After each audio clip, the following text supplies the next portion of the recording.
ಎಲ್ಲರಿಗೂ ನಮಸ್ಕಾರ. ನವಚೇತನ ಎಜುಕೇಷನ್ ಚಾನಲ್ಗೆ ಎಲ್ಲರಿಗೂ ಸ್ವಾಗತ. ಇವತ್ತು ಕರ್ನಾಟಕ ಪರೀಕ್ಷಾ ಪ್ರಾಧಿಕಾರ ನಡೆಸಿದಂತಹ STA ಪರೀಕ್ಷೆಯ ಪತ್ರಿಕೆ 1ರ ನಿರೀಕ್ಷಿತ ಕೀ ಉತ್ತರಗಳನ್ನು ನೋಡೋಣ. ಇದು B2 ವರ್ಷನ್ ಕ್ವಶನ್ ಪೇಪರ್ ಆಗಿರುತ್ತೆ. ಸೊ ಇಲ್ಲಿ ಒಟ್ಟು 100 ಪ್ರಶ್ನೆಗಳಿರುತ್ತೆ. 100 ಪ್ರಶ್ನೆಗಳಿಗೆ ನಿರೀಕ್ಷಿತ ಕೀ ಉತ್ತರಗಳನ್ನು ನಾವು ಚೆಕ್ ಮಾಡ್ತಾ ಹೋಗೋಣ. ಸೊ ಇಲ್ಲಿ ಮೊದಲನೆಯ ಪ್ರಶ್ನೆ, ಈ ಕೆಳಕಂಡ ಮಗಧ ರಾಜವಂಶಗಳನ್ನು ಸರಿಯಾದ ಅನುಕ್ರಮದಲ್ಲಿ ಬರೆಯಿರಿ ಅಂತ ಕೇಳಿದ್ದಾರೆ. ನಂದರು, ಶುಂಗರು, ಮೌರ್ಯರು ಮತ್ತು ಹರ್ಯಂಕರು. ಸೊ ಇದನ್ನು ಅನುಕ್ರಮವಾಗಿ ನಾವು ಜೋಡಿಸಿದಾಗ ಸರಿಯಾದ ಉತ್ತರ ಆಪ್ಷನ್ ಬಿ ಆಗಿರುತ್ತೆ. ಸೊ ನೀವು ನಿಮ್ಮ ಕ್ವಶನ್ ಪೇಪರನ್ನು ನೋಡಿಕೊಂಡು ಆ ಪ್ರಶ್ನೆಗೆ ಸರಿಯಾದ ಉತ್ತರವನ್ನು ಚೆಕ್ ಮಾಡ್ತಾ ಹೋಗಿ. ವರ್ಷನ್ ವೈಸ್ ನಮಗೆ ಕ್ವಶನ್ಸ್ಗಳು ಚೇಂಜ್ ಆಗ್ತಾ ಹೋಗುತ್ತೆ. ಓಕೆ, ಸೊ ಇಲ್ಲಿ ಎರಡನೆಯ ಪ್ರಶ್ನೆ, ಕೆಳಕಂಡ ಪಟ್ಟಿ 1ರಲ್ಲಿನ ಸಂಸ್ಥೆಗಳು ಮತ್ತು ಪಟ್ಟಿ 2ರಲ್ಲಿನ ಕೇಂದ್ರಗಳನ್ನು ಸರಿಯಾಗಿ ಹೊಂದಿಸಿ ಅಂತ ಕೇಳಿದ್ದಾರೆ. ಸೊ ಈ ಎರಡನೆಯ ಪ್ರಶ್ನೆಗೆ ಸರಿಯಾದ ಉತ್ತರ ಆಪ್ಷನ್ 3. ನೆಕ್ಸ್ಟ್ ಮೂರನೆಯ ಪ್ರಶ್ನೆ, ಈ ಕೆಳಗಿನವರಲ್ಲಿ ಯಾರು ಬೆಳಗಾವಿ ರಾಷ್ಟ್ರೀಯ ಕಾಂಗ್ರೆಸ್ ಅಧಿವೇಶನದಲ್ಲಿ ಭಾಗವಹಿಸಿರಲಿಲ್ಲ ಅಂತ ಕೇಳಿದ್ದಾರೆ. ಈ ಪ್ರಶ್ನೆಗೆ ಸರಿಯಾದ ಉತ್ತರ ಆಪ್ಷನ್ 2.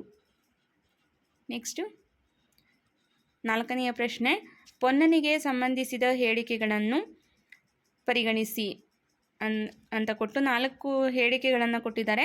ಈ ಹೇಳಿಕೆಗಳಲ್ಲಿ ಯಾವುದು ಸರಿ ಅಂತ ಪ್ರಶ್ನೆ ಕೇಳಿದ್ದಾರೆ. ಸೊ ಇಲ್ಲಿ ಸರಿಯಾದ ಉತ್ತರ ಆಪ್ಷನ್ 2. ನೆಕ್ಸ್ಟು 5ನೆಯ ಪ್ರಶ್ನೆ, ಕೆಳಗಿನವುಗಳನ್ನು ಕಾಲಾನುಕ್ರಮದಲ್ಲಿ ಜೋಡಿಸಿ ಅಂತ ಕೇಳಿದ್ದಾರೆ. ಸೊ ಇಲ್ಲಿ ಈ ಒಂದು ಪ್ರಶ್ನೆಗೆ 5ನೇ ಪ್ರಶ್ನೆಗೆ ಸರಿಯಾದ ಉತ್ತರ ಆಪ್ಷನ್ 2. ಇನ್ನು 6ನೆಯ ಪ್ರಶ್ನೆ, ಈ ಕೆಳಕಂಡ ಪಟ್ಟಿ 1ರಲ್ಲಿನ ಪತ್ರಿಕೆಗಳು ಮತ್ತು ಪಟ್ಟಿ 2ರಲ್ಲಿನ ಸಂಪಾದಕರನ್ನು ಸರಿಯಾಗಿ ಹೊಂದಿಸಿ ಅಂತ ಕೇಳಿದ್ದಾರೆ. ಸೊ ಪತ್ರಿಕೆ ಮತ್ತು ಪತ್ರಿಕೆಯ ಸಂಪಾದಕರನ್ನು ಟ್ಯಾಲಿ ಮಾಡಿದಾಗ ಹೊಂದಿಸಿದಾಗ ಸರಿಯಾದ ಉತ್ತರ ಆಪ್ಷನ್ 2 ಆಗುತ್ತೆ. ಸೊ ಇಲ್ಲಿ ನಿಮಗೆ ಪ್ರಶ್ನೆಗೆ ಯಾವುದು ಸರಿಯಾದ ಉತ್ತರ ಅಂತ ತಿಳ್ಕೊಳ್ಬೇಕಾಗಿರುತ್ತೆ. ಹಾಗಾಗಿ ನಾನು ಪ್ರಶ್ನೆ ಸಂಖ್ಯೆ ಜೊತೆಗೆ ಅದಕ್ಕೆ ಸರಿಯಾದ ಉತ್ತರ ಯಾವುದು ಅಂತ ಹೇಳ್ತಾ ಹೋಗ್ತಿದ್ದೀನಿ. ಸೊ ಇಲ್ಲಿ 7ನೆಯ ಪ್ರಶ್ನೆಗೆ ನಾನು ಆಪ್ಷನ್ 2 ಸರಿಯಾದ ಉತ್ತರ ಇರ್ಬೋದು ಅಂತ ಅಂದ್ಕೊಳ್ತೀನಿ. ನೋಡೋಣ, ಇದು ನೆಕ್ಸ್ಟ್ ಚೆಕ್ ಮಾಡಬೇಕಾಗತ್ತೆ.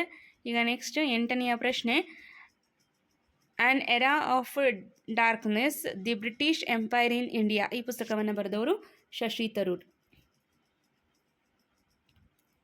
ಇನ್ನು 9ನೆಯ ಪ್ರಶ್ನೆ, ಸುಸ್ಥಿರ ಅಭಿವೃದ್ಧಿ ಧ್ಯೇಯಗಳು ಈ ಕೆಳಗಿನವುಗಳನ್ನು ಒಳಗೊಂಡಿದೆ ಅಂತ ಅಂದರೆ 17 ಧ್ಯೇಯಗಳು, 169 ಗುರಿಗಳು ಮತ್ತು 232 ಸೂಚಕಗಳಿದೆ. ಹಾಗಾಗಿ ಆಪ್ಷನ್ 1 ಸರಿಯಾದ ಉತ್ತರ ಆಗುತ್ತೆ. ಇನ್ನು 10ನೆಯ ಪ್ರಶ್ನೆ, ಈ ಕೆಳಗಿನ ಯಾವ ಹೇಳಿಕೆಗಳು ಕರ್ನಾಟಕ ಗ್ರಾಮೀಣ ಬ್ಯಾಂಕಿಗೆ ಸಂಬಂಧಪಟ್ಟಂತೆ ಸರಿಯಾಗಿದೆ ಅನ್ನುವಂಥ ಪ್ರಶ್ನೆಗೆ ಸರಿಯಾದ ಉತ್ತರ ಆಪ್ಷನ್ 4, ಸಿ ಮತ್ತು ಡಿ. ನೆಕ್ಸ್ಟು 11ನೆಯ ಪ್ರಶ್ನೆ, ಈ ಕೆಳಗಿನವುಗಳಲ್ಲಿ ಸರಿಯಾದ ಜೋಡಿಗಳನ್ನು ಗುರುತಿಸಿ ಅಂತ ಕೇಳಿದ್ದಾರೆ. ಸರಿಯಾದ ಉತ್ತರ ಇಲ್ಲಿ ಈ ಒಂದು ಪ್ರಶ್ನೆಗೆ ಆಪ್ಷನ್ 4 ಸರಿಯಾದ ಉತ್ತರ ಆಗುತ್ತೆ. ಓಕೆ, ಸೊ ನೆಕ್ಸ್ಟು 12ನೆಯ ಪ್ರಶ್ನೆ, ಡಿಸೆಂಬರ್ 2025ರಲ್ಲಿದ್ದಂತೆ ಭಾರತ ಸರ್ಕಾರದ ಕೇಂದ್ರ ಸಹಕಾರ ಮಂತ್ರಿಗಳು ಯಾರು ಅಂತ ಅಂದರೆ ಶ್ರೀ ಅಮಿತ್ ಶಾ. ಆಪ್ಷನ್ 2. ನೆಕ್ಸ್ಟು 13ನೆಯ ಪ್ರಶ್ನೆ, 2025ರಲ್ಲಿ ಉಂಟಾದ ಈ ಕೆಳಕಂಡ ಚಂಡಮಾರುತಗಳನ್ನು ಪರಿಗಣಿಸಿ ಯಾವುವು ಭಾರತಕ್ಕೆ ಅಪ್ಪಳಿಸಿದ್ದವು ಈ ಚಂಡಮಾರುತಗಳಲ್ಲಿ ಅಂತ ಕೇಳಿದರು. ಸೊ ಇಲ್ಲಿ ಸರಿಯಾದ ಉತ್ತರ ಯಾವುದಾಗುತ್ತೆ? ಆಪ್ಷನ್ 4, ಬಿ ಮತ್ತು ಡಿ. ಇನ್ನು 14ನೆಯ ಪ್ರಶ್ನೆ, ಕರ್ನಾಟಕದ ಆರ್ಥಿಕತೆಗೆ ಸಂಬಂಧಿಸಿದಂತೆ ಈ ಕೆಳಗಿನ ಹೇಳಿಕೆಗಳನ್ನು ಪರಿಗಣಿಸಿ. ಇದರಲ್ಲಿ ಈ ಒಂದು ಪ್ರಶ್ನೆಗೆ ಸರಿಯಾದ ಉತ್ತರ ಆಪ್ಷನ್ 3. ನೆಕ್ಸ್ಟು 15ನೆಯ ಪ್ರಶ್ನೆ, ಈ ಕೆಳಗಿನ ಹೇಳಿಕೆಗಳನ್ನು ಗಮನಿಸಿ. ಇದರಲ್ಲಿ ಯಾವುದು ಸರಿ ಅಂತ ಕೇಳಿದ್ದಾರೆ. ಸೊ ಈ ಒಂದು ಹೀಲಿಯಂ ಅನಿಲವನ್ನು ಲಿಫ್ಟಿಂಗ್ ಅನಿಲವಾಗಿ ಉಪಯೋಗಿಸಲಾಗುತ್ತದೆ ಮತ್ತು ಹೀಲಿಯಂ ಅತಿ ಹಗುರವಾದ ಅನಿಲ, ಜೊತೆಗೆ ಹೀಲಿಯಂ ಒಂದು ಸ್ಫೋಟಿಸಿದ ಮತ್ತು ಜಡ ಅನಿಲವಾಗಿದೆ ಅಂತ ಕೇಳಿದ್ದಾರೆ. ಸೊ ಇಲ್ಲಿ ಎ ಸರಿಯಾಗಿದೆ, ಸಿಯು ಎಗೆ ಸರಿಯಾದ ವಿವರಣೆಯಾಗಿದೆ ಅನ್ನೋದು ಸರಿಯಾದ ಉತ್ತರ ಆಪ್ಷನ್ 4. ನೆಕ್ಸ್ಟ್ 16ನೆಯ ಪ್ರಶ್ನೆ, ಈ ಕೆಳಗಿನ ಯಾವ ಹೇಳಿಕೆಗಳು ನೀರಿನ ಕುದಿಯುವ ಬಿಂದುವಿಗೆ ಸಂಬಂಧಿಸಿದಂತೆ ತಪ್ಪಾದ ಹೇಳಿಕೆಯಾಗಿದೆ ಅಂತ ಕೇಳಿದ್ದಾರೆ.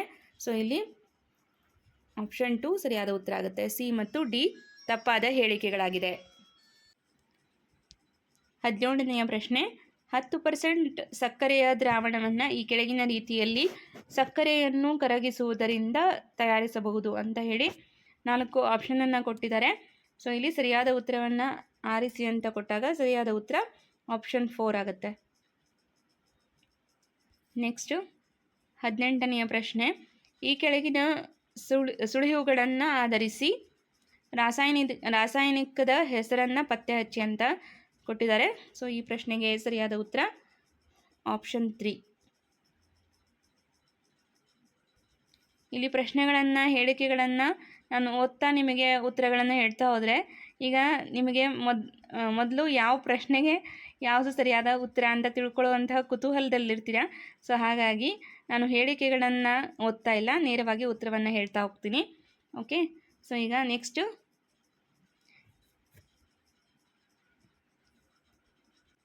19ನೆಯ ಪ್ರಶ್ನೆ, ಈ ಕೆಳಗೆ ಕೊಟ್ಟಿರುವ ಜೋಡಿಗಳಲ್ಲಿ ವಿಟಮಿನ್ಗಳು ಮತ್ತು ರೋಗಗಳಿಗೆ ಸಂಬಂಧಿಸಿದಂತೆ ಯಾವ ಜೋಡಿಗಳು ಸರಿಯಾಗಿ ಹೊಂದಾಣಿಕೆಯಾಗಿದೆ ಅಂತ ಕೇಳಿದ್ದಾರೆ. ಸೊ ಈ ಪ್ರಶ್ನೆಗೆ ಸರಿಯಾದ ಉತ್ತರ ಆಪ್ಷನ್ 4. ನೆಕ್ಸ್ಟು 20ನೆಯ ಪ್ರಶ್ನೆ, ಸಸ್ಯಗಳಲ್ಲಿ ಆಹಾರವು ಆಕರ ಅಂಗದಿಂದ ಉಪಯೋಗಿಸಲ್ಪಡುವ ಅಂಗಕ್ಕೆ ವರ್ಗಾವಣೆಯಾಗುವಂತಹ ರೂಪವನ್ನು ಸುಕ್ರೋಸ್ ಅಂತ ಕರೀತಾರೆ. ಆಪ್ಷನ್ 3. ನೆಕ್ಸ್ಟು 21ನೆಯ ಪ್ರಶ್ನೆ, ಈ ಕೆಳಗಿನವುಗಳನ್ನು ಪರಿಗಣಿಸಿ ಅಂತ ಹೇಳಿ ನಮಗೆ ವಾಟರ್ ಹಯಾಸಿಂತ್, ಲಂಟಾನಾ, ಕ್ಯಾರೆಟ್ ಗ್ರಾಸ್, ಡೋಡೋ ಮತ್ತು ಪ್ಯಾಸೆಂಜರ್ ಪಿಜನ್ ಅಂತ ಕೊಟ್ಟು ಯಾವುದೇ ಉದ್ದೇಶವಿಲ್ಲದೆ ಅಥವಾ ಉದ್ದೇಶಪೂರ್ವಕವಾಗಿ ಪರಿಚಯಿಸಲ್ಪಟ್ಟು ಕಳೆಗಳಾದ ಪ್ರಭೇದಗಳು ಈ ಕೆಳಗಿನವುಗಳಲ್ಲಿ ಯಾವುದು ಅಂತ ಕೇಳಿದರು. ಸೊ ಇಲ್ಲಿ ಸರಿಯಾದ ಉತ್ತರ ಆಪ್ಷನ್ 1 ಆಗುತ್ತೆ. ನೆಕ್ಸ್ಟು 22ನೆಯ ಪ್ರಶ್ನೆ, ಕ್ಲೋರೋಫಾರ್ಮ್ ಬೆಳಕಿನಲ್ಲಿ ಗಾಳಿಯೊಂದಿಗೆ ಉತ್ಕರ್ಷಣೆಗೊಂಡಾಗ ಬಿಡುಗಡೆಯಾಗುವ ವಿಷ ಅನಿಲ ಯಾವುದು ಅಂತ ಕೇಳಿದ್ದಾರೆ. ಸರಿಯಾದ ಉತ್ತರ ಆಪ್ಷನ್ 4. ನೆಕ್ಸ್ಟ್ 23ನೆಯ ಪ್ರಶ್ನೆ, ಹೃದಯದ ಕೋಣೆಗಳ ಸಂಖ್ಯೆಯ ಆಧಾರದ ಮೇಲೆ ಕೆಲವು ಜೀವಿಗಳ ಗುಂಪನ್ನು ನೀಡಲಾಗಿದೆ. ಸರಿಯಾದ ಗುಂಪನ್ನು ಆಯ್ಕೆ ಮಾಡಿ ಅಂತ ಕೇಳಿದ್ದಾರೆ. ಈ ಪ್ರಶ್ನೆಗೆ ಸರಿಯಾದ ಉತ್ತರ ಆಪ್ಷನ್ 3, ಬಿ ಮತ್ತು ಸಿ ಗುಂಪುಗಳು. 24ನೆಯ ಪ್ರಶ್ನೆ, ಈ ಕೆಳಗೆ ನೀಡಲಾದ ಮಾನವನ ಜೀರ್ಣಕ್ರಿಯೆಯ ಹಂತಗಳನ್ನು ಕ್ರಮಾನುಗತವಾಗಿ ತಿಳಿಸಿ ಅಂತ ಕೇಳಿದ್ದಾರೆ. ಸೊ ಇಲ್ಲಿ ಕ್ರಮಾನುಗತವಾಗಿ ಹೊಂದಿಸಿದಾಗ ಸರಿಯಾದ ಉತ್ತರ ಆಪ್ಷನ್ 2 ಆಗುತ್ತೆ. ನೆಕ್ಸ್ಟ್, ಒಂದು ವಸ್ತುವನ್ನು ಸಂಪೂರ್ಣವಾಗಿ ಅಥವಾ ಭಾಗಶಃ ದ್ರವದಲ್ಲಿ ಮುಳುಗಿಸಿದಾಗ ಅದರಿಂದ ಪಲ್ಲಟಗೊಂಡ ದ್ರವದ ತೂಕದಷ್ಟೇ ಮೇಲ್ಮುಖ ಬಲವನ್ನು ಅದು ಅನುಭವಿಸುತ್ತದೆ. ಈ ಹೇಳಿಕೆ ಇದಕ್ಕೆ ಸಂಬಂಧಿಸಿದೆ ಅಂದರೆ ಇದು ಆರ್ಕಿಮಿಡಿಸ್ ತತ್ವ ಆಗುತ್ತೆ. ಆಪ್ಷನ್ 1. ನೆಕ್ಸ್ಟ್ 26ನೆಯ ಪ್ರಶ್ನೆ, ಇಲ್ಲಿ ಈ ಹೇಳಿಕೆಗಳನ್ನು ಪರಿಗಣಿಸಿ ಅಂತ 2 ಹೇಳಿಕೆಗಳನ್ನು ಕೇಳಿದರು. ಸೊ ಪ್ರಶ್ನೆಯನ್ನು ನೋಡ್ಕೊಳ್ಳಿ. ಈ ಪ್ರಶ್ನೆಗೆ ಸರಿಯಾದ ಉತ್ತರ ಆಪ್ಷನ್ 3 ಆಗಿರುತ್ತೆ. Okay, option 3. ನೆಕ್ಸ್ಟು 27ನೆಯ ಪ್ರಶ್ನೆ, ಹೊಂದಿಸಿ ಬರೆಯಿರಿ ಅಂತ ನಮಗೆ 4 ಆಪ್ಷನನ್ನು ಕೊಟ್ಟಿದ್ದರು. ಸೊ ಇಲ್ಲಿ ಇವುಗಳನ್ನು ಹೊಂದಿಸಿ ಬರೆದಾಗ ಸರಿಯಾದ ಉತ್ತರ ಆಪ್ಷನ್ 4 ಆಗುತ್ತೆ. ನೆಕ್ಸ್ಟು 28ನೆಯ ಪ್ರಶ್ನೆ, ಒಬ್ಬ ನುರಿತ ಕ್ರಿಕೆಟಿಗ ಒಂದು ಚೆಂಡನ್ನು ಕ್ಯಾಚ್ ಹಿಡಿಯುವಾಗ ತನ್ನ ಕೈಗಳನ್ನು ಕೆಳಗೆ ಮಾಡುತ್ತಾನೆ. ಹೀಗೆ ಮಾಡುವುದರ ವೈಜ್ಞಾನಿಕ ಕಾರಣ ಏನು ಅಂತ ಅಂದರೆ ಹಿಮ್ಮೆಟ್ಟಿಸುವ ಬಲವನ್ನು ಹೆಚ್ಚು ಸಮಯದವರೆಗೆ ಹಾಕಲೆಂದು ಅನ್ನೋದು ಸರಿಯಾದ ಉತ್ತರ ಆಗುತ್ತೆ. ನೆಕ್ಸ್ಟು, ವಾಹನಗಳಲ್ಲಿ ನೀರನ್ನು ತಂಪುಕ ಎಂದು ಬಳಸಲು ಕಾರಣವು ಇದರ ವಿಶಿಷ್ಟ ಉಷ್ಣ ಸಾಮರ್ಥ್ಯ ಹೆಚ್ಚಾಗಿದೆ ಅನ್ನೋದು ಸರಿಯಾದ ಉತ್ತರ ಆಗುತ್ತೆ. ಇನ್ನು 30ನೆಯ ಪ್ರಶ್ನೆ,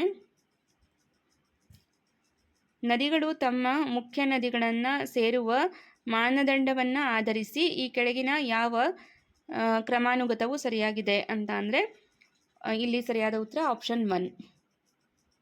ಓಕೆ, ಸೊ ನೆಕ್ಸ್ಟ್ 31ನೇ ಪ್ರಶ್ನೆ. ಈ ಕೆಳಗಿನ ಹೇಳಿಕೆಗಳನ್ನು ಪರಿಗಣಿಸಿ ಅಂತ ಹೇಳಿ ಜಲ್ ಜೀವನ್ ಮಿಷನ್ ಕುರಿತಾಗಿ ಹೇಳಿಕೆಗಳನ್ನು ಕೊಟ್ಟಿದ್ರು. ಈ ಪ್ರಶ್ನೆಗೆ ಸರಿಯಾದ ಉತ್ತರ ಆಪ್ಷನ್ 1. ಓಕೆ, ಸೊ ಇಲ್ಲಿ ನಾನು ಹೇಳಿಕೆಗಳನ್ನು ಓದ್ತಾ ಹೋಗಲ್ಲ, ಆ ಪ್ರಶ್ನೆಯನ್ನು ನೋಡ್ಕೊಳ್ಳಿ, ಸರಿಯಾದ ಉತ್ತರವನ್ನು ಹೇಳ್ತಾ ಹೋಗ್ತೀನಿ. ನೆಕ್ಸ್ಟ್ 32ನೇ ಪ್ರಶ್ನೆ. ಡಿಸೆಂಬರ್ 2025ರಂತೆ ಭಾರತ ಮತ್ತು ಕರ್ನಾಟಕ ರಾಜ್ಯದಲ್ಲಿರುವ ರಾಮ್ಸಾರ್ ತಾಣಗಳ ಒಟ್ಟು ಸಂಖ್ಯೆಯು ಕ್ರಮವಾಗಿ ಎಷ್ಟು ಅಂತ ಕೇಳಿದರು. ಸೊ ಇಲ್ಲಿ ಸರಿಯಾದ ಉತ್ತರ 96 ಮತ್ತು 4. ಓಕೆ, ಭಾರತವನ್ನು ತಗೊಂಡ್ರೆ 96, ಇನ್ನು ಕರ್ನಾಟಕದಲ್ಲಿ 4 ರಾಮ್ಸಾರ್ ತಾಣಗಳಿದೆ. ಸೊ ನಾನು GK ಕ್ಲಾಸ್ ಮಾಡುವಾಗ ಇದನ್ನು ಆಲ್ರೆಡಿ ಹೇಳಿದ್ದೆ. ನೆಕ್ಸ್ಟ್ 33ನೇ ಪ್ರಶ್ನೆ. ಸೊ 33ನೇ ಪ್ರಶ್ನೆ ಹೊಂದಿಸಿ ಬರೆಯಿರಿ ರೀತಿಯಲ್ಲಿ ಪ್ರಶ್ನೆ ಇದೆ. ಪ್ರಮುಖ ಕಾಯ್ದೆಗಳು ಮತ್ತು ಅದಕ್ಕೆ ಸಂಬಂಧಪಟ್ಟಂತೆ ಇಸ್ವಿಗಳನ್ನು ಕೇಳಿದರು. ಸೊ ಇದಕ್ಕೆ ಸರಿಯಾದ ಉತ್ತರ ಆಪ್ಷನ್ 1. ನೆಕ್ಸ್ಟ್ 34ನೇ ಪ್ರಶ್ನೆ. ಅಪಾಯಕ್ಕೆ ಒಳಗಾಗುವ ಸಂಭವವಿರುವ, ಭಯದಲ್ಲಿರುವ, ಅಳಿವಿನ ಅಂಚಿನಲ್ಲಿರುವ ಜೀವಿಗಳ ದತ್ತಾಂಶವನ್ನು ಪ್ರಕಟಿಸುವಂತಹ ಸಂಸ್ಥೆ ಯಾವುದು ಅಂತ ಅಂದರೆ IUCN, option 4. Okay, so next 35ನೇ ಪ್ರಶ್ನೆ. ಚರಂಡಿಯ ಕೊಳಚೆ ನೀರಿನಲ್ಲಿ ಜೈವಿಕ ವಿಘಟನೆ ಹೊಂದಬಹುದಾದ ಸಾವಯವ ವಸ್ತುಗಳು ಎಷ್ಟಿವೆ ಎಂಬುದನ್ನು ಇದರಿಂದ ಅಳತೆ ಮಾಡುವುದರ ಮೂಲಕ ಅಂದಾಜಿಸಬಹುದಾಗಿದೆ ಅಂತ ಅಂದರೆ ಈ ಪ್ರಶ್ನೆಗೆ ಸರಿಯಾದ ಉತ್ತರ ಆಪ್ಷನ್ 4, ಜೀವರಾಸಾಯನಿಕ ಆಮ್ಲಜನಕ ಬೇಡಿಕೆ. ಇನ್ನು 36ನೇ ಪ್ರಶ್ನೆ. ನೆಲದ ವಾತಾವರಣದಿಂದ ಮೇಲ್ಭಾಗದವರೆಗೆ ಇರುವ ಗಾಳಿಯ ಕಾಲಮ್ನಲ್ಲಿ ಇರುವ ಓಝೋನ್ ಪದರದ ದಪ್ಪವನ್ನು ಇದರಿಂದ ಅಳೆಯಲಾಗುತ್ತದೆ ಅಂತ ಅಂದರೆ ಡಾಪ್ಸನ್ ಯೂನಿಟ್ಗಳ ಮೂಲಕ ಅಳೆಯಲಾಗುತ್ತೆ. ಆಪ್ಷನ್ 2 ಇಲ್ಲಿ ಸರಿಯಾದ ಉತ್ತರ. ನೆಕ್ಸ್ಟ್, ಯಾರು ಕರ್ನಾಟಕದ ಅರಣ್ಯದ ವಿಶ್ವಕೋಶ ಎಂದು ಪ್ರಸಿದ್ಧರಾಗಿದ್ದಾರೆ ಅಂದರೆ ತುಳಸಿಗೌಡ, ಆಪ್ಷನ್ 2. ನೆಕ್ಸ್ಟ್ 38ನೇ ಪ್ರಶ್ನೆ. ಫೆಬ್ರವರಿ 2025ರಲ್ಲಿ ಕೇಂದ್ರ ಪೆಟ್ರೋಲಿಯಂ ಮತ್ತು ನೈಸರ್ಗಿಕ ಅನಿಲ ಸಚಿವಾಲಯವು ಹೆಲ್ಪ್ ನೀತಿ ಅಡಿಯಲ್ಲಿ 3 ಬ್ಲಾಕ್ಗಳಲ್ಲಿ ಹೈಡ್ರೋಕಾರ್ಬನ್ ಅನ್ವೇಷಣೆಗಾಗಿ ಬಿಡ್ಗಳನ್ನು ಆಹ್ವಾನಿಸಿತು. ಈ ಕೆಳಗಿನ ಯಾವ ಸೂಕ್ಷ್ಮ ಪರಿಸರ ಪ್ರದೇಶ ಪ್ರತಿಘಟನೆಗಳಿಗೆ ಕೇಂದ್ರ ಭಾಗವಾಗಿತ್ತು ಅಂತ ಅಂದರೆ ಇಲ್ಲಿ ಆಪ್ಷನ್ 2 ಬೆಡ್ಜ್ ಬ್ಯಾಂಕ್. 39ನೇ ಪ್ರಶ್ನೆ. ಮಾನಸಿಕ ಸಾಮರ್ಥ್ಯಕ್ಕೆ ಸಂಬಂಧಪಟ್ಟಂತೆ ರಕ್ತ ಸಂಬಂಧಗಳ ಮೇಲೆ ಒಂದು ಪ್ರಶ್ನೆಯನ್ನು ಕೇಳಿದ್ದಾರೆ. ಸೊ ಇಲ್ಲಿ ಈ ಪ್ರಶ್ನೆಯನ್ನು ನಾವು ಸಾಲ್ವ್ ಮಾಡಿದಾಗ ಬರುವಂತಹ ಉತ್ತರವನ್ನು ಮಾತ್ರ ಹೇಳ್ತಾ ಹೋಗ್ತೀನಿ. ಇನ್ನು ಮುಂದಿನ ಪ್ರಶ್ನೆಗಳೆಲ್ಲವೂ ಕೂಡ ಸ್ವಲ್ಪ ದೀರ್ಘವಾದಂತಹ ಪ್ರಶ್ನೆಗಳಿದೆ, ಹಾಗಾಗಿ ಯಾವ ಪ್ರಶ್ನೆಗೆ ಯಾವುದು ಉತ್ತರ ಅನ್ನೋದನ್ನು ಹೇಳ್ತಾ ಹೋಗ್ತೀನಿ. ಪ್ರಶ್ನೆಯನ್ನು ಓದ್ತಾ ಹೋದರೆ ಏನಾಗುತ್ತೆ, ಅಲ್ಲೇ ಸಮಯ ವ್ಯರ್ಥ ಆಗುತ್ತೆ. ಸೊ ಹಾಗಾಗಿ ಪ್ರಶ್ನೆ ಸಂಖ್ಯೆಯನ್ನು ನೋಡಿಕೊಂಡು ನೀವು ಉತ್ತರವನ್ನು ಚೆಕ್ ಮಾಡಿ. ಈ ಒಂದು ಪ್ರಶ್ನೆಗೆ 39ನೇ ಪ್ರಶ್ನೆಗೆ ತಂದೆ ಅನ್ನೋದು ಸರಿಯಾದ ಉತ್ತರ. ನೆಕ್ಸ್ಟ್ 40ನೇ ಪ್ರಶ್ನೆ. ಕೆಳಗಿನ ರೇಖಾಚಿತ್ರವನ್ನು ಅಭ್ಯಸಿಸಿ ಕೇಳಲಾದ ಪ್ರಶ್ನೆಗೆ ಉತ್ತರವನ್ನು ಆಯ್ಕೆ ಮಾಡಿ ಅಂತ ಕೇಳಿದ್ದಾರೆ. ಸೊ ಒಂದು ರೇಖಾಚಿತ್ರವನ್ನು ಕೊಟ್ಟಿದ್ದಾರೆ. ಈ ಪ್ರಶ್ನೆಗೆ ಸರಿಯಾದ ಉತ್ತರ ಆಪ್ಷನ್ 4, 6 ಅನ್ನೋದು ಉತ್ತರ ಆಗಿ ಬರುತ್ತೆ. ನೆಕ್ಸ್ಟು 41ನೇ ಪ್ರಶ್ನೆ. ಕಿತ್ತಳೆ ಹಣ್ಣುಗಳಿಗೆ ಸಂಬಂಧಪಟ್ಟಂತೆ ಒಂದು ಪ್ರಶ್ನೆ ಇತ್ತು. ಈ ಪ್ರಶ್ನೆಗೆ ಸರಿಯಾದ ಉತ್ತರ ಆಪ್ಷನ್ 1, 60 ಡಜನ್ಗಳು.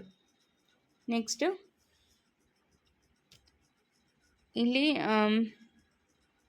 ಮೆಟ್ರೋ ಟ್ರೈನ್ಗೆ ಸಂಬಂಧಪಟ್ಟಂತಹ ಒಂದು ಪ್ರಶ್ನೆ ಇತ್ತು. ಸೊ ಈ ಪ್ರಶ್ನೆಗೆ ಸರಿಯಾದ ಉತ್ತರ ಆಪ್ಷನ್ 3, 250 ರೂಪಾಯಿ. ನೆಕ್ಸ್ಟು ಕೋಡಿಂಗ್ ಮತ್ತು ಡಿಕೋಡಿಂಗ್ಗೆ ಸಂಬಂಧಪಟ್ಟಂತೆ ಒಂದು ಪ್ರಶ್ನೆಯನ್ನು ಕೇಳಿದರು. ಸೊ ಇದು 43ನೇ ಪ್ರಶ್ನೆ. 43ನೇ ಪ್ರಶ್ನೆಗೆ ಸರಿಯಾದ ಉತ್ತರ ಆಪ್ಷನ್ 1, JYRNA. ಹ್ಯಾಪಿಯನ್ನು ಕೋಡ್ ಮಾಡಿ ಬರೆದಾಗ ನಮಗೆ ಬರುವಂತಹ ಉತ್ತರ JYRNA. ನೆಕ್ಸ್ಟ್ 44ನೇ ಪ್ರಶ್ನೆ. ತ್ರಿಭುಜದ ಕೋನಗಳು 3:2:7 ಅಂತ ಇದೆ. 3:2:7 ಅನುಪಾತದಲ್ಲಿದ್ದರೆ ಈ ತ್ರಿಭುಜದ ಕೋನಗಳು ಎಷ್ಟು ಅಂತ ಕೇಳಿದ್ದಾರೆ. ಸರಿಯಾದ ಉತ್ತರ ಆಪ್ಷನ್ 1. ನೆಕ್ಸ್ಟ್ 2025 ಸೆಪ್ಟೆಂಬರ್ 28ರಂದು ನಡೆದ ಏಷ್ಯಾ ಕಪ್ ಫೈನಲ್ನಲ್ಲಿ ಭಾರತ ಪಾಕಿಸ್ತಾನವನ್ನು ಸೋಲಿಸಿ ಪ್ರಶಸ್ತಿ ಗೆದ್ದಿತು. ಈ ಪಂದ್ಯ ನಡೆದಂತಹ ಸ್ಥಳ ಯಾವುದು ಅಂತ ಕೇಳಿದರು. ಸರಿಯಾದ ಉತ್ತರ ದುಬೈ. ನೆಕ್ಸ್ಟ್ 46ನೇ ಪ್ರಶ್ನೆ. ಸೊ ಇಲ್ಲಿ ಕಾಲ್ನಡಿಗೆಗೆ ಸಂಬಂಧಪಟ್ಟಂತೆ ಒಂದು ಪ್ರಶ್ನೆಯನ್ನು ಕೇಳಿದ್ರಲ್ವ. ಸೊ ಅದಕ್ಕೆ ಸರಿಯಾದ ಉತ್ತರ ಆಪ್ಷನ್ 4, 9650. ಆಪ್ಷನ್ 4 ಸರಿಯಾದ ಉತ್ತರ ಆಗುತ್ತೆ. ನೆಕ್ಸ್ಟ್ 47ನೆಯ ಪ್ರಶ್ನೆ, ಒಂದು ಬಣ್ಣದ ಕಂಪನಿಯ ಕುರಿತಾಗಿ ಒಂದು ಪ್ರಶ್ನೆಯನ್ನು ಕೇಳಿದರು. ಸೊ ಇಲ್ಲಿ 47ನೆಯ ಪ್ರಶ್ನೆಗೆ ಸರಿಯಾದ ಉತ್ತರ 30 ಲೀಟರ್ಗಳು. 48ನೆಯ ಪ್ರಶ್ನೆ, ಸೊ ಇಲ್ಲಿ ಸ್ಥಾನ ಮತ್ತು ದಿಕ್ಕುಗಳಿಗೆ ಸಂಬಂಧಪಟ್ಟಂತೆ ಪ್ರಶ್ನೆ ಇದೆ. ಈ ಪ್ರಶ್ನೆಗೆ ಸರಿಯಾದ ಉತ್ತರ ಆಪ್ಷನ್ 3C. ಓಕೆ, 3C ಅನ್ನೋದು ಉತ್ತರ ಆಗುತ್ತೆ. ನೆಕ್ಸ್ಟು ಹೊಂದಿಸಿ ಬರೆಯಿರಿ ಪ್ರಶ್ನೆಯನ್ನು ಕೇಳಿದ್ದಾರೆ. ಪ್ರಮುಖ ಸರೋವರಗಳು ಮತ್ತು ರಾಜ್ಯವನ್ನು ಕೊಟ್ಟು ಹೊಂದಿಸಿ ಬರೆಯಿರಿ ಅನ್ನುವಂಥ ಪ್ರಶ್ನೆಯನ್ನು ಕೇಳಿದರು. ಸೊ ಇಲ್ಲಿ ಸರಿಯಾದ ಉತ್ತರ ಆಪ್ಷನ್ 1. ಓಕೆ, ಸೊ ನೆಕ್ಸ್ಟು 50ನೆಯ ಪ್ರಶ್ನೆ, ಸರಿಯಾಗಿ ಜೋಡಣೆಯಾಗಿರುವ ಆಯ್ಕೆಯನ್ನು ಆರಿಸಿ ಅಂತ ಕೇಳಿದರು. ಈ ಪ್ರಶ್ನೆಗೆ ಸರಿಯಾದ ಉತ್ತರ ಆಪ್ಷನ್ 1 ಆಗುತ್ತೆ. ಓಕೆ, ಬೆಳೆಗಳಿಗೆ ಸಂಬಂಧಪಟ್ಟಂತಹ ಪ್ರಶ್ನೆಗೆ ಸರಿಯಾದಂತಹ ಉತ್ತರ ಆಪ್ಷನ್ 1. ನೆಕ್ಸ್ಟು 51ನೆಯ ಪ್ರಶ್ನೆ, NWDPRA ಇದನ್ನು ವಿಸ್ತರಿಸಿ ಅಂತ ಕೇಳಿದರು. ಈ ಪ್ರಶ್ನೆಗೆ ಸರಿಯಾದ ಉತ್ತರ option 3. National watershed development project for rainfed areas ಅನ್ನೋದು ಸರಿಯಾದ ಉತ್ತರ ಆಗುತ್ತೆ. ನೆಕ್ಸ್ಟು 52ನೆಯ ಪ್ರಶ್ನೆ, ಹೊಂದಿಸಿ ಬರೆಯಿರಿ ಕೇಳಿದ್ದಾರೆ. ಸೊ ಈ ಪ್ರಶ್ನೆಗೆ ಸರಿಯಾದ ಉತ್ತರ ಆಪ್ಷನ್ 1 ಆಗುತ್ತೆ. ಓಕೆ, ಪ್ರಮುಖ ಸ್ಥಳಗಳು ಮತ್ತು ಪ್ರಮುಖ ಖನಿಜಗಳನ್ನು ಕೊಟ್ಟಿದ್ದಾರೆ. ಸೊ ಅದನ್ನು ಹೊಂದಿಸಿ ಬರೆಯಿರಿ ರೀತಿಯಲ್ಲಿ ಕೇಳಿದರು. ಈ ಪ್ರಶ್ನೆಗೆ 1 ಸರಿಯಾದ ಉತ್ತರ. ನೆಕ್ಸ್ಟ್ 53ನೆಯ ಪ್ರಶ್ನೆ, ಕೆಳಗಿನ ಹೇಳಿಕೆಗಳನ್ನು ಪರಿಗಣಿಸಿ ಅಂತ ಕೊಟ್ಟಿದ್ರು. ಯಾವುದು ಸರಿಯಾದ ಹೇಳಿಕೆ ಆಗುತ್ತೆ ಅಂತ ಪ್ರಶ್ನೆಯನ್ನು ಕೇಳಿದ್ದಾರೆ. ಸೊ ಈ ಪ್ರಶ್ನೆಗೆ ಸರಿಯಾದ ಉತ್ತರ A ಮತ್ತು C, ಆಪ್ಷನ್ 2. ನೆಕ್ಸ್ಟು ಈ ಕೆಳಗಿನವುಗಳಲ್ಲಿ ಸರಿಯಾದ ಜೋಡಣೆಗಳನ್ನು ಗುರುತಿಸಿ ಅಂತ ನದಿ ಮತ್ತು ಜಲಪಾತಗಳನ್ನು ಹೊಂದಿಸಿ ಬರೆಯಿರಿ ಕೇಳಿದರು. ಸೊ ಇಲ್ಲಿ ಸರಿಯಾದ ಉತ್ತರವನ್ನು ಆರಿಸೋದಕ್ಕೆ ಕೇಳಿದ್ದಾರೆ. ಸೊ ಹಾಗಾಗಿ ಆಪ್ಷನ್ 1 ಸರಿಯಾದ ಉತ್ತರ ಆಗುತ್ತೆ. ಇನ್ನು 55ನೆಯ ಪ್ರಶ್ನೆ, ಕರ್ನಾಟಕದಲ್ಲಿ ಇರುವಂತಹ ದ್ವೀಪಗಳು ಮತ್ತು ಜಿಲ್ಲೆಗಳನ್ನು ಸರಿಯಾಗಿ ಜೋಡಿಸಿ ಯಾವುದು ಸರಿಯಾದ ಜೋಡಿಯಾಗುತ್ತೆ ಅಂತ ಕೇಳಿದ್ದಾರೆ. ಇಲ್ಲಿ A ಮತ್ತು C ಮಾತ್ರ ಸರಿಯಾದ ಜೋಡಿಯಾಗುತ್ತೆ. ಹಾಗಾಗಿ ಆಪ್ಷನ್ 2 ಸರಿಯಾದ ಉತ್ತರ.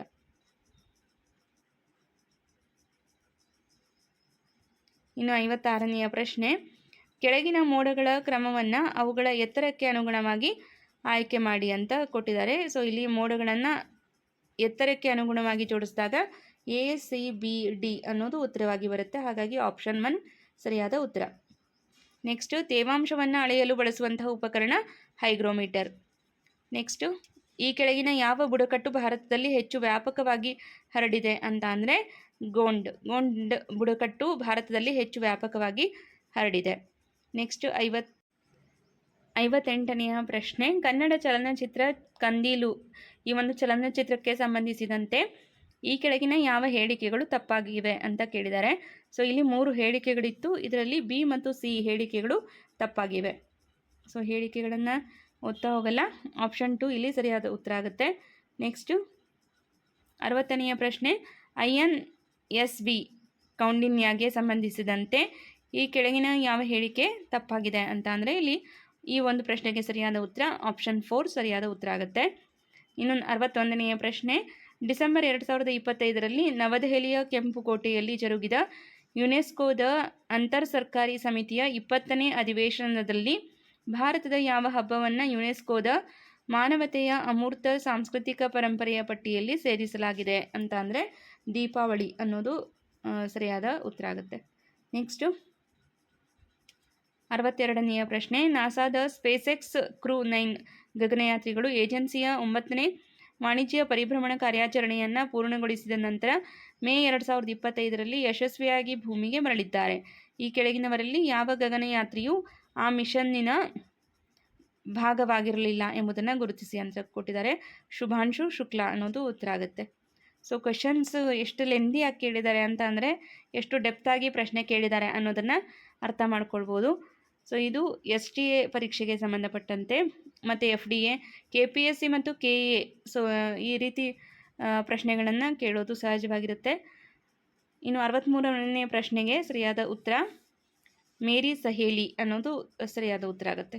ಓಕೆ, ಸೊ ಇನ್ನು 64ನೆಯ ಪ್ರಶ್ನೆ, ನಾಗರಿಕ ನೋಂದಣಿ ವ್ಯವಸ್ಥೆಯ 2022ನೇ ವರದಿಯನ್ನು ಆಧರಿಸಿ ಭಾರತದ ಜೀವ ಸಾಂಖ್ಯಿಕ ಅಂಕಿಅಂಶಗಳ ಪ್ರಕಾರ ಈ ಕೆಳಗಿನ ರಾಜ್ಯಗಳನ್ನು ಲಿಂಗಾನುಪಾತಕ್ಕೆ ಸಂಬಂಧಿಸಿದಂತೆ ಇಳಿಕೆ ಕ್ರಮದಲ್ಲಿ ಜೋಡಿಸಿರಿ ಅಂತ ಕೊಟ್ಟಿದ್ದಾರೆ. ಈ ಪ್ರಶ್ನೆಗೆ ಸರಿಯಾದ ಉತ್ತರ ಆಪ್ಷನ್ 2 ಅರುಣಾಚಲ್ ಪ್ರದೇಶ್, ನಾಗಾಲ್ಯಾಂಡ್, ಗೋವಾ ಮತ್ತು ಕೇರಳ.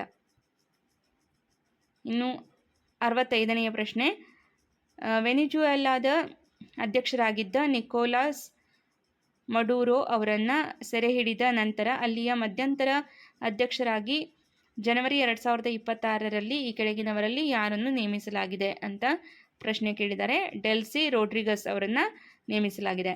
ಆಪ್ಷನ್ 4 ಸರಿಯಾದ ಉತ್ತರ. ನೆಕ್ಸ್ಟ್ 66ನೆಯ ಪ್ರಶ್ನೆ, ಬೆಂಗಳೂರಿನ ಹೊರಗೆ ಕರ್ನಾಟಕದ ಡಿಜಿಟಲ್ ಆರ್ಥಿಕತೆಯ ವಿಸ್ತೃತ ಬೆಳವಣಿಗೆಯನ್ನು ಸಾಧಿಸುವ ಗುರಿ ಹೊಂದಿರುವ ಮತ್ತು KDEMನಿಂದ ಮುನ್ನಡೆಸಲ್ಪಡುತ್ತಿರುವಂತಹ ಮಿಷನನ್ನು ಹೆಸರಿಸಿ ಅಂತ ಕೇಳಿದ್ದಾರೆ. ಸರಿಯಾದ ಉತ್ತರ ಬಿಯಾಂಡ್ ಬೆಂಗಳೂರು. ನೆಕ್ಸ್ಟ್ 67ನೆಯ ಪ್ರಶ್ನೆ, ಕರ್ನಾಟಕದ ಮುಖ್ಯಮಂತ್ರಿ ಶ್ರೀ ಸಿದ್ದರಾಮಯ್ಯನವರು ಜನವರಿ 6, 2026ರಂದು ಅತಿ ಹೆಚ್ಚು ಕಾಲ ಕರ್ನಾಟಕದ ಮುಖ್ಯಮಂತ್ರಿಯಾಗಿ ಸೇವೆ ಸಲ್ಲಿಸಿದ ದಾಖಲೆಯನ್ನು ಸರಿಗಟ್ಟಿದರು. ಸೊ ಅವರು ಯಾರ ದಾಖಲೆಯನ್ನು ಸರಿಗಟ್ಟಿದರು ಅನ್ನೋದು ಮತ್ತು ಎಷ್ಟು ದಿನಗಳು ಅನ್ನೋದನ್ನು ಪ್ರಶ್ನೆಯಾಗಿ ಕೇಳಿದರು. ಸರಿಯಾದ ಉತ್ತರ ಆಪ್ಷನ್ 3 ಡಿ ದೇವರಾಜ್ ಅರಸ್ ಮತ್ತು ಅವರು ಎಷ್ಟು ದಿನಗಳ ಒಂದು ದಾಖಲೆಯನ್ನು ಸರಿಗಟ್ಟಿದ್ದಾರೆ ಅಂದರೆ 2792 ದಿನಗಳು. ನೆಕ್ಸ್ಟು 68ನೆಯ ಪ್ರಶ್ನೆ, ಬಾಂಗ್ಲಾದೇಶದ ಮಾಜಿ ಪ್ರಧಾನಿ ಖಲೀದಾ ಜಿಯಾರ್ ಅವರಿಗೆ ಸಂಬಂಧಪಟ್ಟಂತೆ ಹೇಳಿಕೆಗಳನ್ನು ಕೊಟ್ಟು ಅದರಲ್ಲಿ ಯಾವುದು ಸರಿಯಾಗಿದೆ ಅಂತ ಕೇಳಿದರು. ಈ ಪ್ರಶ್ನೆಗೆ ಸರಿಯಾದ ಉತ್ತರ ಆಪ್ಷನ್ 2 ಬಿ ಮತ್ತು ಸಿ. 69ನೆಯ ಪ್ರಶ್ನೆ, ಕೇಂದ್ರ ಪ್ರಾಯೋಜಿತ ಪರಿಷ್ಕೃತ ರಾಷ್ಟ್ರೀಯ ಗ್ರಾಮ ಸ್ವರಾಜ್ ಅಭಿಯಾನದ ಅವಧಿ ಎಷ್ಟು ಅಂತ ಕೇಳಿದ್ದಾರೆ. ಇಲ್ಲಿ ಸರಿಯಾದ ಉತ್ತರ ಆಪ್ಷನ್ 3. ಇನ್ನು ನೆಕ್ಸ್ಟ್ 70ನೆಯ ಪ್ರಶ್ನೆ, the south Canara district central cooperative ಬ್ಯಾಂಕನ್ನು 1914ರಲ್ಲಿ ಡ್ಯಾಶ್ನಲ್ಲಿ ಕೇಂದ್ರ ಕಚೇರಿಯನ್ನು ಹೊಂದುವ ಮೂಲಕ ಪ್ರಾರಂಭವಾಯಿತು ಅಂದರೆ ಮಂಗಳೂರು ಅದರ ಕೇಂದ್ರ ಕಚೇರಿಯಾಗಿತ್ತು. ನೆಕ್ಸ್ಟ್ 71ನೆಯ ಪ್ರಶ್ನೆ, KMFಗೆ ಸಂಬಂಧಿಸಿದಂತೆ ಈ ಕೆಳಗಿನ ಯಾವ ಹೇಳಿಕೆಗಳು ಸರಿಯಾಗಿದೆ? ಸೊ ಈ ಪ್ರಶ್ನೆಗೆ ಸರಿಯಾದ ಉತ್ತರ ಆಪ್ಷನ್ 1 ಎ ಮತ್ತು ಸಿ. 72ನೆಯ ಪ್ರಶ್ನೆ, the provisions of the panchayats act 1996 ಇದು ಡ್ಯಾಶ್ ಸಮಿತಿಯ ಶಿಫಾರಸುಗಳನ್ನು ಆಧರಿಸಿದೆ ಅಂತಂದರೆ ಬೂರಿಯಾ ಸಮಿತಿಯ ಶಿಫಾರಸುಗಳನ್ನು ಆಧರಿಸಿದೆ. ಆಪ್ಷನ್ 4 ಸರಿಯಾದ ಉತ್ತರ. ನೆಕ್ಸ್ಟ್ 73ನೆಯ ಪ್ರಶ್ನೆ, ಅಬ್ದುಲ್ ನಜೀರ್ ಸಾಬ್ ರಾಜ್ಯ ಗ್ರಾಮೀಣಾಭಿವೃದ್ಧಿ ಮತ್ತು ಪಂಚಾಯತ್ ರಾಜ್ ಸಂಸ್ಥೆ ಇರುವಂತಹ ಸ್ಥಳ ಯಾವುದು ಅಂದರೆ ಮೈಸೂರು. ಆಪ್ಷನ್ 2. ನೆಕ್ಸ್ಟು 74ನೆಯ ಪ್ರಶ್ನೆ, ಆರ್ ಚಿದಂಬರರವರು 2002ರಿಂದ 2018ರ ಅವಧಿಯಲ್ಲಿ 3 ಪ್ರಧಾನಮಂತ್ರಿಗಳ ಅಧಿಕಾರ ಅವಧಿಯಲ್ಲಿ ಭಾರತ ಸರ್ಕಾರಕ್ಕೆ 2ನೇ ಪ್ರಧಾನ ವೈಜ್ಞಾನಿಕ ಸಲಹೆಗಾರರಾಗಿ ಸೇವೆ ಸಲ್ಲಿಸಿದ್ದಾರೆ. ಆ ಪ್ರಧಾನಮಂತ್ರಿಗಳೆಂದರೆ ಯಾರು ಅಂತ ಕೇಳಿದ್ದಾರೆ. ಸೊ ಈ ಪ್ರಶ್ನೆಗೆ ಸರಿಯಾದ ಉತ್ತರ ಆಪ್ಷನ್ 4. ನೆಕ್ಸ್ಟ್ ಹೊಂದಿಸಿ ಬರೆಯಿರಿ ಕೇಳಿದ್ದಾರೆ. ಏಕಲವ್ಯ ಪ್ರಶಸ್ತಿ ವಿಜೇತರು ಮತ್ತು ಸಂಬಂಧಿಸಿದ ಕ್ರೀಡೆಗೆ ಸಂಬಂಧಪಟ್ಟಂತಹ ಪ್ರಶ್ನೆಗೆ ಸರಿಯಾದ ಉತ್ತರ ಆಪ್ಷನ್ 3 ಆಗುತ್ತೆ. ಇನ್ನು 76ನೆಯ ಪ್ರಶ್ನೆ, ಭಾರತದ ಮೊದಲ ಸಹಕಾರ ಸಂಘ ಯಾವ ವರ್ಷ ಮತ್ತು ಯಾವ ರಾಜ್ಯದಲ್ಲಿ ಪ್ರಾರಂಭವಾಯಿತು ಅಂತಂದರೆ ಕರ್ನಾಟಕದಲ್ಲಿ 1905ರಲ್ಲಿ ಪ್ರಾರಂಭವಾಯಿತು. ಆಪ್ಷನ್ 2 ಸರಿಯಾದ ಉತ್ತರ. ಇನ್ನು 77ನೆಯ ಪ್ರಶ್ನೆ, ಕರ್ನಾಟಕದಲ್ಲಿ Yeshasvini cooperative members health care ಟ್ರಸ್ಟ್ನ ಮುಖ್ಯ ಪೋಷಕರು ಯಾರು ಅಂದರೆ ಸಹಕಾರ ಸಚಿವರು. ಆಪ್ಷನ್ 2 ಸರಿಯಾದ ಉತ್ತರ. 78ನೆಯ ಪ್ರಶ್ನೆ, ಭಾರತದ ಆರ್ಥಿಕ ಸಮೀಕ್ಷೆಯನ್ನು ಹಣಕಾಸು ಸಚಿವಾಲಯದ ಈ ಕೆಳಗಿನ ಯಾವ ಇಲಾಖೆಯು ಸಿದ್ಧಪಡಿಸುತ್ತದೆ? ಸೊ ಇದನ್ನು ಸಿದ್ಧಪಡಿಸುವಂತಹ ಇಲಾಖೆ ಆರ್ಥಿಕ ವ್ಯವಹಾರಗಳ ಇಲಾಖೆ. ಇನ್ನು 79ನೆಯ ಪ್ರಶ್ನೆ, ಕೇಂದ್ರೀಯ ಸೇವೆಯ ಅಧಿಕಾರಿಗಳ ನೇಮಕಾತಿ ಮತ್ತು ಸೇವೆಗೆ ಸಂಬಂಧಿಸಿದ ವಿವಾದಗಳನ್ನು ತೀರ್ಮಾನಿಸುವ ನ್ಯಾಯಮಂಡಳಿ ಅಥವಾ ಆಯೋಗ ಯಾವುದು ಅಂತ ಅಂದರೆ ಕೇಂದ್ರೀಯ ಆಡಳಿತಾತ್ಮಕ ನ್ಯಾಯಮಂಡಳಿ. ಇನ್ನು 80ನೆಯ ಪ್ರಶ್ನೆ, ಭಾರತೀಯ ಪೌರತ್ವವನ್ನು ಪಡೆಯಲು ಅರ್ಹತೆಗಳನ್ನು ನಿಗದಿಗೊಳಿಸುವ ಅಧಿಕಾರ ಯಾರಿಗಿದೆ ಅಂದರೆ ಸಂಸತ್ತಿಗಿದೆ. 81ನೆಯ ಪ್ರಶ್ನೆ ಹೇಳಿಕೆ ರೂಪದ ಪ್ರಶ್ನೆ ಇದೆ. ಭಾರತದ ಸಂವಿಧಾನದಲ್ಲಿನ ಜಾತ್ಯತೀತತೆ ಕುರಿತು ಈ ಕೆಳಗಿನ ಹೇಳಿಕೆಗಳನ್ನು ಪರಿಗಣಿಸಿ ಅಂತ ಕೇಳಿದಂತಹ ಪ್ರಶ್ನೆಗೆ ಸರಿಯಾದಂಥ ಉತ್ತರ ಆಪ್ಷನ್ 2. 82ನೆಯ ಪ್ರಶ್ನೆ, ಸ್ಥಳೀಯ ಸಂಸ್ಥೆಗಳ ಚುನಾವಣೆಗಳಲ್ಲಿ ಸ್ಪರ್ಧಿಸಲು ಅಗತ್ಯವಾದ ಕನಿಷ್ಠ ವಯಸ್ಸು 21 ವರ್ಷ. 83ನೆಯ ಪ್ರಶ್ನೆ, ಸಂವಿಧಾನ ತಿದ್ದುಪಡಿಗೆ ಸಂಬಂಧಿಸಿದಂತೆ ವಿಧಿ ಮತ್ತು ಭಾಗವನ್ನು ಗುರುತಿಸಿ. 368ನೆಯ ವಿಧಿ ಭಾಗ 20. 84ನೆಯ ಪ್ರಶ್ನೆ, ಅನುಸೂಚಿತ ಬುಡಕಟ್ಟುಗಳ ರಾಷ್ಟ್ರೀಯ ಆಯೋಗಕ್ಕೆ ಸಂಬಂಧಿಸಿದಂತೆ ಕೆಳಗಿನ ಹೇಳಿಕೆಗಳನ್ನು ಓದಿ ಅಂತ ಕೇಳಿದ್ದಾರೆ. ಈ ಪ್ರಶ್ನೆಗೆ ಸರಿಯಾದ ಉತ್ತರ ಆಪ್ಷನ್ 3 ಎ, ಬಿ ಮತ್ತು ಸಿ. ನೆಕ್ಸ್ಟ್ ಇಲ್ಲಿ ಸಂವಿಧಾನದ ಮೂಲಗಳು ಮತ್ತು ಎರವಲು ಪಡೆದ ಲಕ್ಷಣಗಳ ಕುರಿತಾಗಿ ಹೊಂದಿಸಿ ಬರೆಯಿರಿ ಪ್ರಶ್ನೆಯನ್ನು ಕೇಳಿದ್ದಾರೆ. ಈ ಪ್ರಶ್ನೆಗೆ ಸರಿಯಾದ ಉತ್ತರ ಆಪ್ಷನ್ 3 ಆಗುತ್ತೆ. ಇನ್ನು 86ನೆಯ ಪ್ರಶ್ನೆ, ಹೊಸ ಅಖಿಲ ಭಾರತ ಸೇವೆಯನ್ನು ಹೇಗೆ ಸೃಜಿಸಬಹುದು ಅಂತ ಅಂದರೆ ರಾಜ್ಯಸಭೆಯಲ್ಲಿ ನಿರ್ಣಯದ ಮೂಲಕ ಸೃಜಿಸಬಹುದು.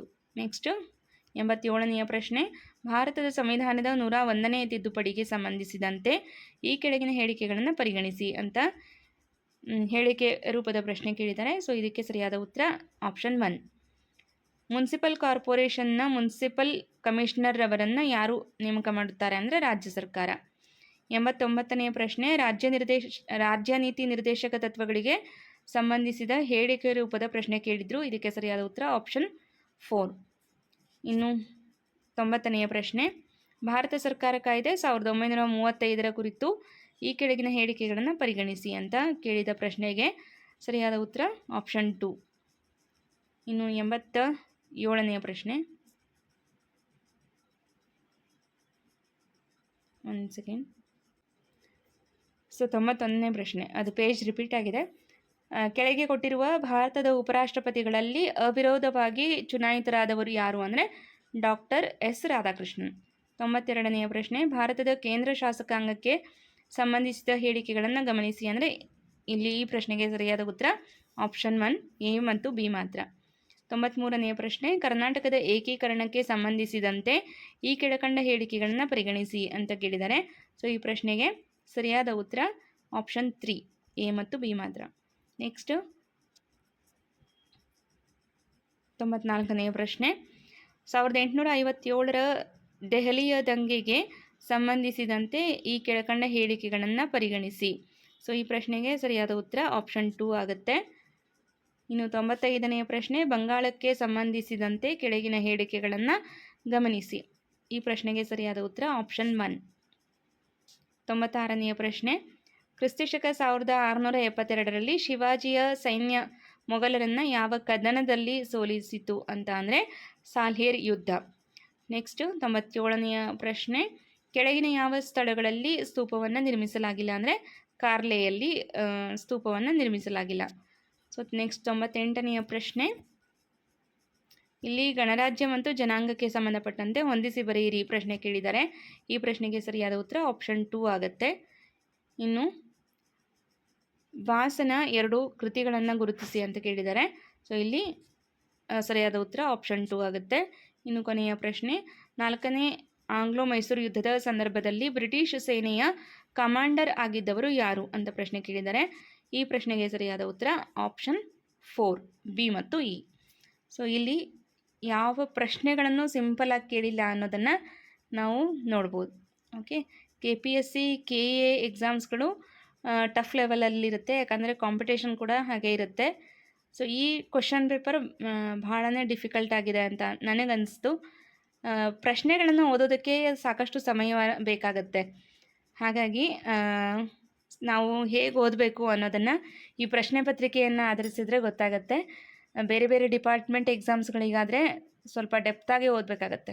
ಓಕೆ, ಟೀಚರ್ಸ್ ಎಕ್ಸಾಮ್ಸ್ಗಳಲ್ಲಿ ಇಷ್ಟು ಡೆಪ್ತಾಗಿ ಪ್ರಶ್ನೆಗಳು ಬರಲ್ಲ. ಓಕೆನಾ. ಸೊ ಈಗ ಈ ಎಲ್ಲ ಪ್ರಶ್ನೆಗಳಿಗೆ ಹೇಳಿದಂತಹ ಉತ್ತರಗಳೆಲ್ಲವೂ ಕೂಡ ನಿರೀಕ್ಷಿತ ಕೀ ಉತ್ತರಗಳಾಗಿರುತ್ತೆ. ಸೊ ಅಂತಿಮವಾಗಿ ನೀವು ಗೌರ್ಮೆಂಟ್ ಕೀ ಆನ್ಸರ್ಗಳನ್ನು ಚೆಕ್ ಮಾಡ್ಕೊಳ್ಬೋದು. ಓಕೆನಾ. ಸೊ ಇಲ್ಲಿ ನಾನು ಪ್ರಶ್ನೆಗಳನ್ನು ಓದೋದಕ್ಕೆ ಹೋಗಿಲ್ಲ, ಯಾಕಂದರೆ ತುಂಬ ದೀರ್ಘವಾದಂತಹ ಪ್ರಶ್ನೆಗಳಿತ್ತು. ಸಂಕ್ಷಿಪ್ತವಾಗಿ ಹೇಳುವಂಥ ಪ್ರಯತ್ನ ಮಾಡಿದ್ದೀನಿ. ಆದರೂ ಕೂಡ ಇಷ್ಟು ಮುಗಿಸೋಷ್ಟರಲ್ಲಿ ಅರ್ಧ ಗಂಟೆ ಆಗಿರುತ್ತೆ ಅಂದ್ಕೊಳ್ತೀನಿ. ಓಕೆ, ಸೊ ಉತ್ತರಗಳನ್ನು ಚೆಕ್ ಮಾಡ್ಕೊಳ್ಳಿ. ಈಗ ನೆಕ್ಸ್ಟು ಕನ್ನಡ ನನಗೆ ಕ್ವಶನ್ ಪೇಪರ್ ಸಿಕ್ಕರೆ ಅದಕ್ಕೂ ಕೂಡ ಕೀ ಆನ್ಸರನ್ನು ರೆಡಿ ಮಾಡಿ ಅಪ್ಲೋಡ್ ಮಾಡ್ತೀನಿ ಅಂತ ಹೇಳ್ತಾ ಈ ತರಗತಿಯನ್ನು ಇಲ್ಲಿಗೆ ಎಂಡ್ ಮಾಡ್ತಾ ಇದ್ದೀನಿ. Thank you all.